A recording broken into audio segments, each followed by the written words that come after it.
explore the stories and experiences of individuals in our school community. I'm Yesami Sultan Manao, and I'm Kate Dayan Camangos, your host in this episode. Hello, good afternoon po. First and foremost, thank you for accepting our offer para ma-interview po kayo.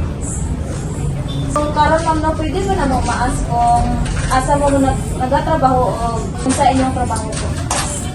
Ikaw, ma'am, Ako, dito sa SCC at bookkeeper sa Sarana. ako diri gyapon sa SCC ka account officer. SCC hapon, cashier. Pwede po na yung malaman yung mga Ako si Rosario A. Utlak. Nikki Sir Tamalia. Caroline Faye Bumpan. So, pila na mo ka-years sa inyong trabaho po? Ako, 26 years. Ako almost 10. Ikaw? Mag-11 years. So, let's go back po sa mga experiences niyo itong mga nag-eskwela pa kami. So, first question is, ano po ang naging course ninyo? And anong college po kayo? And kailan po kayo nakapagtapos ng pag-aaral? Ako, nakapagtapos ng Bachelor of Science in Business Administration major in Management. Year 1990.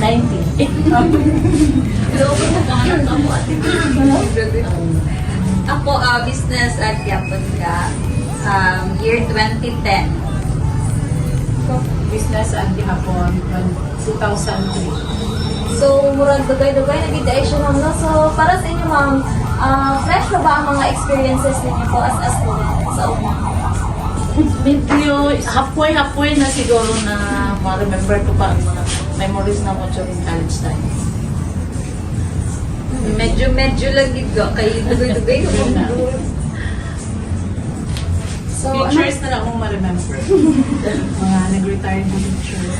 kung yung remember po kung yung sa ang pinaka-memorable o na mga experiences ninyo as a student. Memorable siguro ang kuan ka ng practicum.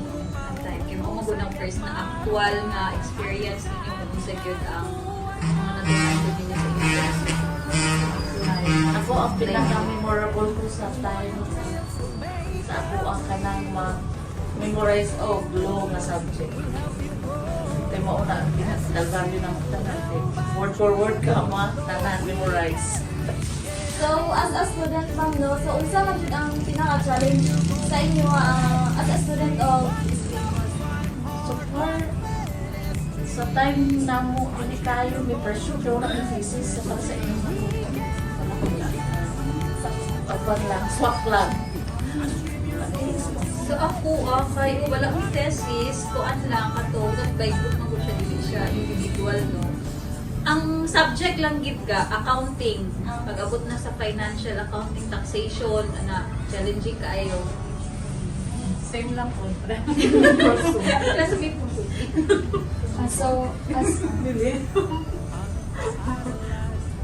as a BSBA student po, ano po ang talagang tumatak sa inyo in that course nung kayo po ang nag-aaral? Sa akin, di ko ma-remember ko sa time na si Ma'am Escobar ang teacher ko, yung law of supply and demand. Dali ko talaga malimutan. Kana siya. Sa time na mo ang kuan gid ang nagtatakit sa kuha ang amo ang dean, si Sir Adwana, kay grabe siya ka-firm nga dean. Tapos daghan siya mga gina-require nga daghan siya matun-an.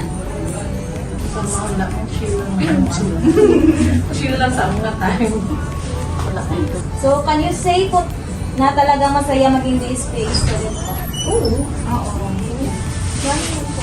Anong maingon po? Makaingon ko nga masaya kasi as of this moment, ang among puso, maumong ginatrabaho. Nagamit na mo ato ang among na-eskwelahan. Ang atong na-eskwelahan, kasi sa inyo, umabot ang panahon kami, ang among natapos, tapos ang among trabaho inline. So, parang gina-enjoy na mo siya. At least kabalo naman bidaan. Nanay basic ba kung bata? So abot naman sa mga ano gud bang sa mga faculty, isa gud sa inyo mga student. sa mga faculty na mo sa una, ano sila, kanang, hindi kinapalisuran. Ang mga nanak sa una.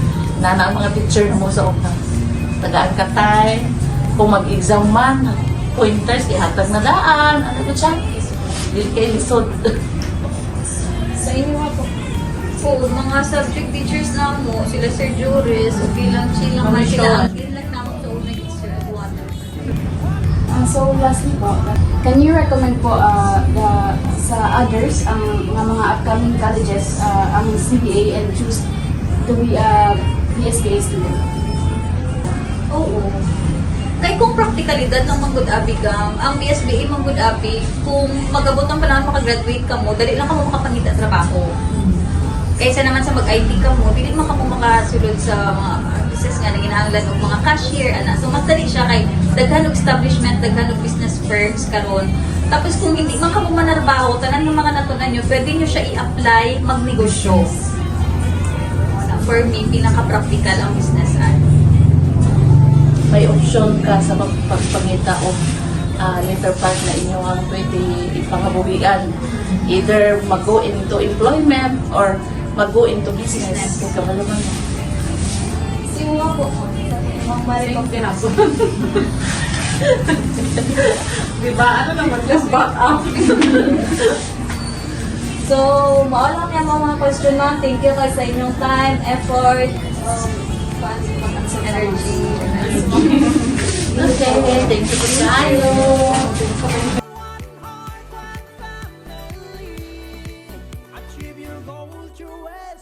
Ayun na, kami na yung question.